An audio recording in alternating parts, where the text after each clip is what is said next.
Dermatomyositis दिमाग की एक गंभीर बीमारी है। यह एक जानलेवा बीमारी है और एक दुर्लभ बीमारी भी इसको कह सकते हैं, क्योंकि ये लाखों में एक लोग को होती है। इसका इलाज भी कठिन होता है, लेकिन मेदांता हॉस्पिटल लखनऊ ने यह कारनामा करके दिखाया। हमारे साथ डॉक्टर विभोर उपाध्याय हैं, जो सीनियर कंसल्टेंट हैं न्यूरोलॉजी में। उन्होंने एक डर्मेटोमायोसाइटिस रोग से पीड़ित गोरखपुर की महिला का सफल इलाज करके दिखाया है।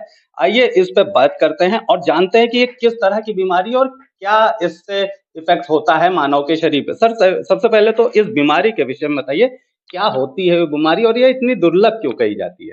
ये जैसे कि आपने खुद ही बताया, डर्मेटोमायोसाइटिस एक इन्फ्लेमेटरी मायोपैथी के अंदर आती है। इसमें बेसिकली क्या होता है कि ऑटोइम्यून बीमारी है, जिसमें बॉडी के खुद के सेल्स बॉडी की मांसपेशियों को मारने लगते हैं और ये 1 लाख में 1 लोगों को होती है। लेकिन इसको पहचानना इसलिए ज़रूरी है क्योंकि इसमें मांसपेशियों के साथ-साथ ये बीमारी कभी-कभी फेफड़ों को भी इन्वॉल्व कर देती है, जिससे मरीज़ की साँस लेने की क्षमता और धीमे-धीमे जब मांसपेशियाँ कमज़ोर होती हैं, तो साँस लेने की क्षमता भी कमज़ोर होती जाती है। अगर टाइमली इसका इलाज शुरू नहीं करेंगे तो जैसे-जैसे कमज़ोरी बढ़ना शुरू होती है, मरीज़ पहले चलने में सपोर्ट लेने लगता है, फिर व्हीलचेयर पे आ जाता है और फिर बिस्तर बंद हो जाता है।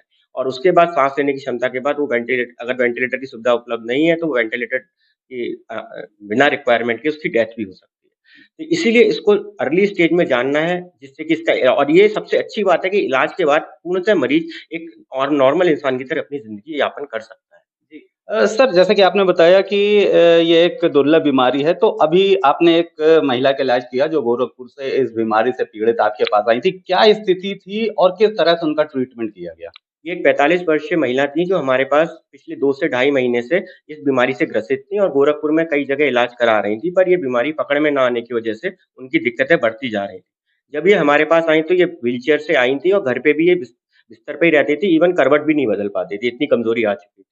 तो जब हमने इनको देखा, पाया कि इनकी दिक्कत जो है मसल की लग रही है, तो हमने इनको भर्ती होने की सलाह दी और भर्ती होने के बाद हमने जो जाँच करी, मसल ईएमजी कहते हैं जिसमें मसल में एक निडल डाल के मसल की एक्टिविटी चेक करते हैं और कुछ खून की जाँचें की, तो पाया कि ये डर्मेटोमायोसाइटिस नाम की बीमारी से ग्रसित है और साथ में इनके फेफड़े में भी दिक्कत थी, जिसकी वजह से ये ऑक्सीजन पे आ गई थी और वेंटिलेटर पे जाने की अवस्था पहुँच गई थी। लेकिन हमने तुरंत इनका अभी तो इलाज स्टार्ट किया आईसीयू में और उस ट्रीटमेंट के बाद ये वेंटिलेटर पे जाने से बच गईं और धीमे-धीमे करके जब 1 हफ्ते बाद हमने इनको डिस्चार्ज किया, तो बिना ऑक्सीजन के और जो बिस्तर से बिल्कुल बिस्तर बंद आई थी, वो एक आदमी के सपोर्ट से चलने लग गई थी। और अभी ये फ़ॉलो-अप में हमारे पास आ रही हैं, आज से चौथा 5वां महीना हो गया है इनको जब भर्ती किया था और अपने से खुद चलती हुई आती हैं और अपना ऑक्सीजन की भी रिक्वायरमेंट हुई है, लंग्स भी एकदम बढ़िया हो गए हैं और खुद से अपना घर का सारा काम अपने से कर रही हैं। सर, इस बीमारी की बात करें तो ये किस प्रकार से लोगों को अपनी गिरफ्त में लेती है? क्या कुछ एज फैक्टर है या किसी भी उम्र के लोगों को हो जाती है? और लक्षण किस तरह से दिखते हैं? क्योंकि आपने बताया कि अर्ली स्टेज पे इसको डिटेक्ट करना बहुत आवश्यक है। तो इस तरह के लक्षण क्या होते हैं जिससे वो समझ सके कि मुझे ये बीमारी है?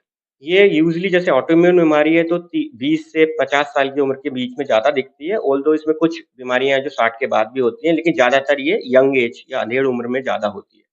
कैसे पहचानना है सबसे इम्पोर्टेंट यही है, तभी हम जल्दी इलाज ले पाएँगे जब पहचानेंगे। तो इसमें धीमे-धीमे करके पैरों और हाथों की शक्ति कमज़ोर होने लगती है, नीचे बैठ के उठ के खड़े होने में कमज़ोरी लगती है, सपोर्ट लेना पड़ता है। ऐसे ही हाथ से कुछ सामान ऊपर से उठाना है, बाल काटने हैं तो हाथ ऊपर उठाने में कमज़ोरी लगती है कि ताकत नहीं है कि हाथ ऊपर उठ पाए। और धीमे-धीमे ये कमज़ोरी जब बढ़ने लगती है तो पैर से चप्पल छूटने लगती है, हाथों से रोटी तोड़ना, कुछ सामान काटना या हाथ उँगलियों से काम करना भी संभव नहीं हो पाता। इसमें सेंसेशंस पूरे ठीक रहते हैं, मतलब ठंडा-गरम आपको पता चलेगा, कपड़े पहने हैं, कुछ छुआ है, पेन का, दर्द का एहसास होगा। प्लस इसमें एक पेक्यूलियर जो ज़्यादा अच्छा है पहचानने में हेल्प करता है, वो रैशेज़ आते हैं। चेहरे के आस-पास, आँखों के आस-पास रैशेज़ आएँगे, जो हाथ हैं वो एकदम हार्ड हो जाते हैं, जैसे टर्म यूज़ करते हैं इस बीमारी में मैकेनिक्स हैंड। तो हार्ड उनको जैसे ही आप छुओगे ऐसा लगेगा किसी कारीगर के हाथ हैं जो कार वर्कशॉप में काम करते हैं, जिनके हाथ काम कर के हार्ड हो जाते हैं। उनके हाथों पे, गले पे और चेहरे के आस-पास वॉयलेट कलर के रैशेज़ आ जाते हैं। तो ये भी एक तरीका है जिससे हम पहचान सकते हैं कि रैशेज़ के साथ कमज़ोरी आ रही है, तो ये एक मसल की कोई इन्फ्लेमेटरी बीमारी है। डर्मेटोमायोसाइटिस की अगर बात करें तो आपने बताया जैसा कि ये दुर्लभ बीमारी है।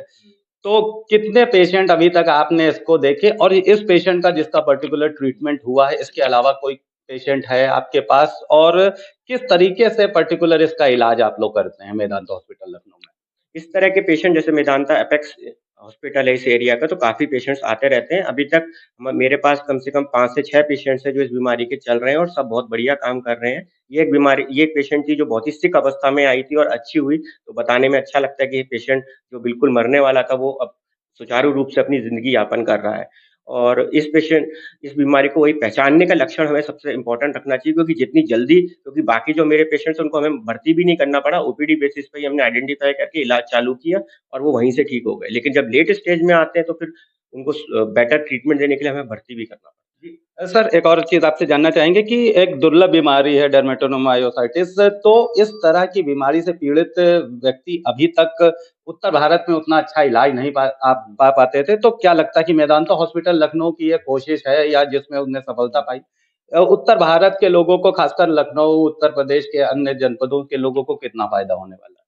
ये बात बहुत इम्पोर्टेंट है, क्योंकि जब ये मेदांता एपेक्स इंस्टीट्यूट और सारे सुपर स्पेशलिटी डिपार्टमेंट होने की वजह से यहाँ पे सारी सुविधाएँ उपलब्ध हैं। सबसे इम्पोर्टेंट, जब सुविधाएँ होंगी तभी हम मरीज़ की जाँच कर पाएँगे और बीमारी पकड़ पाएँगे। तो और इस एरिया में जितना भी पश्चिमी उत्तर प्रदेश वाला एरिया है, यहाँ से बहुत सारे मरीज़ यहाँ पे आ रहे हैं और इस चीज़ का लाभ का फ़ायदा उठा रहे हैं, सारी सुविधाएँ होने की वजह से। ठीक है, धन्यवाद। तो हमने बात करी डॉक्टर विभोर उपाध्याय से, जिन्होंने अभी एक गंभीर बीमारी डर्मेटोमायोसाइटिस से पीड़ित एक गोरखपुर की महिला का सफल इलाज करके दिखाया है।